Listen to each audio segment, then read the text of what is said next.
Salut les amis, bienvenue dans cette deuxième partie du résumé du livre Un pied à l'école, un pied dans le business de Bilas Valère. Alors, dans cette vidéo les amis, nous allons voir la 9e partie. Pour ceux qui ont vu la première vidéo déjà, nous avons établi les 8 parties importantes du livre, du résumé du livre Un pied à l'école, un pied dans le business de Bilas Valère. Dans cette vidéo maintenant, cette deuxième partie, nous allons voir la 9e partie, la 10e partie et la 11e partie que je vous avais expliqué dans la première vidéo. C'est des idées de business, une conclusion personnelle et tout ce qui va avec. Nous allons détailler ce livre-là.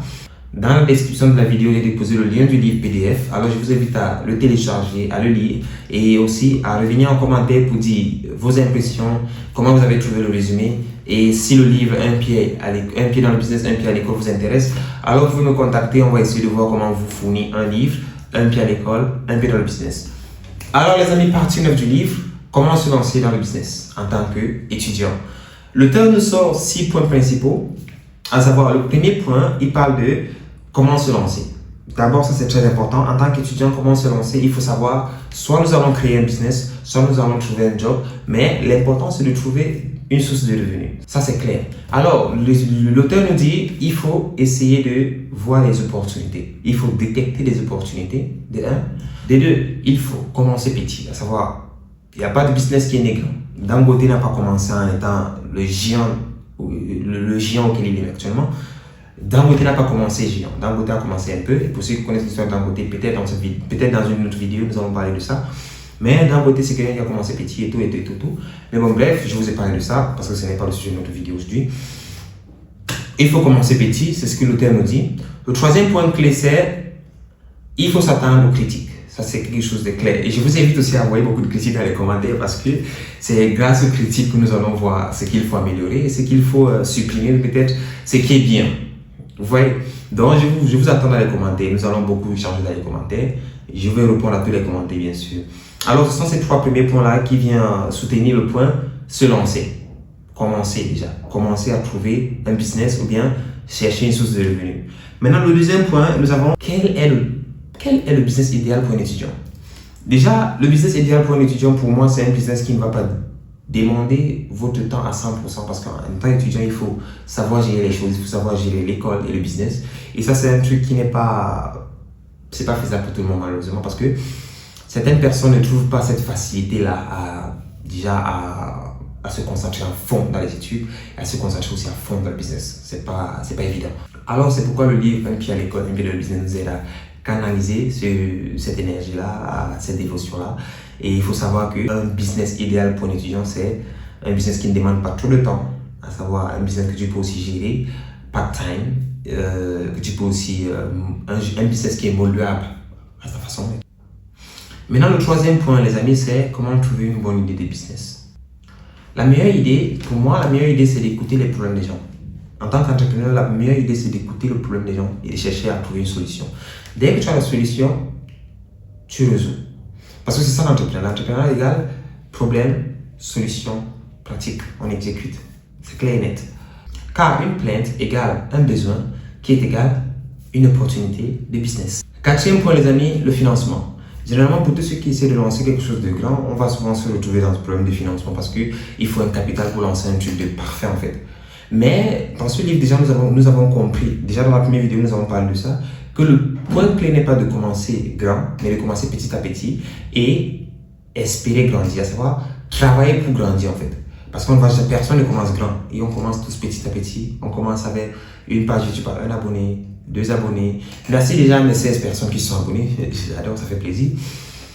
On commence petit à petit, à savoir, on grandit au fur et à mesure, Je vous invite aussi à vous abonner, les amis, ne soyez pas durs, abonnez-vous. Abonnez-vous, ça donne la force, ça encourage beaucoup et ça fait plaisir. Le 5e point clé du livre, c'est l'organisation, la discipline et la planification. Alors, l'auteur nous parle de ces 3 points-là comme la discipline est un pilier de réussite. La discipline est un pilier de réussite. Alors, pour tous ceux, vous savez, il y a ce pilier, la discipline. La discipline, c'est de faire quelque chose malgré qu'on n'a pas envie de le faire. Ça, c'est quelque chose de... ça, c'est un pilier de réussite. Parce que se lever le matin et travailler pour son entreprise, malgré qu'on n'a pas envie de le faire, c'est quelque chose de très, très exceptionnel. Parce que si on essaie de voir le pouvoir de l'effet cumulé, on voit que 1% chaque jour égale à 100% un jour. 1% plus 1% chaque jour égale à 100% un jour. Pour ceux qui ont compris, vous avez compris. Ça, c'est toujours une phrase qui sort d'un livre. 1% chaque jour égale à 100% un jour. Le sixième point, les amis, c'est construire un réseau. Bien évidemment, on ne réussit pas seul. Personne ne réussit seul. Même en entrepreneuriat, tu as besoin des clients, tu as besoin des partenaires, tu as besoin des gens pour travailler avec toi, tu as besoin des gens pour travailler pour toi, tu as besoin des gens pour travailler pour eux. Ok? Parce qu'un entrepreneur, c'est quelqu'un qui travaille pour vous. Vous, entrepreneurs qui regardez cette vidéo, vous travaillez pour vos clients. Bien évidemment, c'est ça. Donc, il faut savoir construire son réseau, un réseau fiable, un réseau sûr, un réseau qui peut vous aider à avancer et surtout un réseau qui va développer votre croissance personnelle. Il faut savoir développer son réseau parce que nous sommes la sixième personne avec un marge. Ça, c'est un truc clair et net. Ce n'est pas à débattre. Alors, les amis, nous allons passer à la 10e partie de cette vidéo. Alors, les amis, nous allons parler de la 10e partie de ce livre qui est comment investir son argent. Dans le livre, l'auteur se pose, il prend deux personnages. Un qui est Koto et Abena. Koto, dans son livre, qui est un salarié et qu'à son décès, il a juste une maison. Et Abena, qui est un entrepreneur. Et l'entrepreneur, à son décès, il laisse un business, une entreprise, une activité qui continue à faire vivre ses enfants. Déjà, comment investir son argent, les amis? L'auteur, lui, nous explique dans son livre comment trouver des opportunités d'investissement rentables. À savoir, il faut savoir déposer son argent où est-ce qu'on sait que l'argent peut travailler pour l'argent. Déjà, nous savons déjà que l'argent, c'est comme les employés. L'argent, on dit l'argent est un bon esclave, mais un mauvais maître. Quand tu prends l'argent pour un bon esclave, il fait en sorte de travailler pour rapporter encore plus d'esclaves chez toi. Alors l'argent est un outil pour avoir plus d'argent et c'est grâce à ça que l'auteur nous explique que on ne peut pas léguer un emploi, mais on peut léguer un business, on peut léguer une entreprise, on peut léguer une activité, on peut léguer quelque chose qui rapporte de l'argent, mais on ne peut pas léguer un emploi. Je n'ai jamais vu quelqu'un qui dit ok, mon père est professeur et quand il va mourir je vais être professeur. Jamais, c'est pas possible. Si tu veux être professeur, c'est que tu dois faire des études de professorat pour pouvoir aussi être un professeur comme ton père. Mais sinon ton père va jamais te léguer son entreprise. On n'hérite pas un emploi en fait, mais on hérite un business, on hérite une entreprise, on hérite une activité. Donc c'est un peu ça. En conclusion, travaillez pour avoir quelque chose à léguer à vos enfants, savoir travailler pour avoir un business, travailler pour avoir une marque, travailler pour avoir quelque chose de délégable en fait, à vos enfants. Alors les amis, c'était les 10 points principaux du livre Un pied à l'école, un pied dans le business. Maintenant, nous allons ajouter encore quelques astuces clés, quelques points clés. Un autre point qui est arrivé dans le livre toujours, comment apprendre à vendre. Parce que apprendre à vendre, déjà pour un entrepreneur, c'est quelque chose de capital, c'est la base. C'est le B à bas de l'entrepreneuriat, la vente. Parce qu'un entrepreneur, c'est quelqu'un qui vend. Si tu es un entrepreneur qui a créé ta marque, tu dois vendre ta marque. Si tu es un entrepreneur qui offre des services, tu dois vendre tes services. Alors, savoir vendre, c'est quelque chose d'essentiel dans le monde de l'entrepreneuriat, c'est quelque chose d'essentiel dans le monde du business en fait. Tu dois vendre. Le business, c'est déjà vendre. You buy, I sell. Ok? C'est simple. You buy and I sell. That's simple. C'est le buy and sell qui fait le business. C'est simple. L'achat et la vente. Donc, comment on vend déjà? L'auteur nous doit parler de quelques points clés, à savoir familiariser avec son client, toujours sourire avec son client, de telle sorte que le client doit être à l'aise avec son achat, avec l'achat qu'il est en train d'effectuer.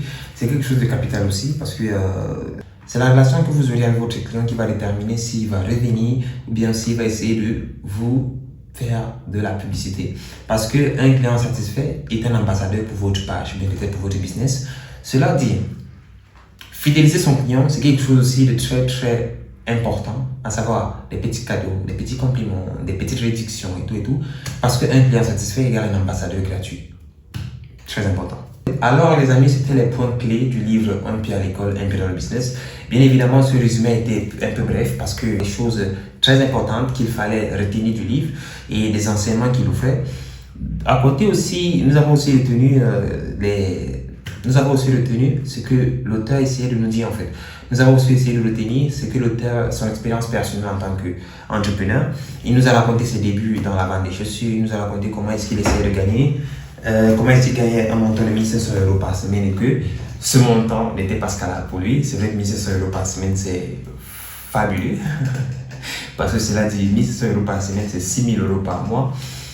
Mais bon, l'auteur lui dit qu'il ne s'est pas contenté de ça, il a essayé de lui expliquer et tout. Je vous invite à lire le livre parce que c'est plus détaillé là-bas, vous allez pouvoir mieux comprendre et comprendre pourquoi est-ce que ces 1500 € par semaine n'étaient pas scalables pour lui, pourquoi il n'était pas satisfait de ces 1500 € par semaine ou bien de ces 6000 € par mois. Déjà aussi, dans le livre, l'auteur nous explique pourquoi est-ce qu'il a commencé sa page YouTube, parce qu'il a rencontré les résumés de livres sur YouTube et puis s'est lancé sur YouTube en tant que agent en livres, où il a fait des résumés des livres, ou bien il parlait des livres d'entrepreneuriat et tout.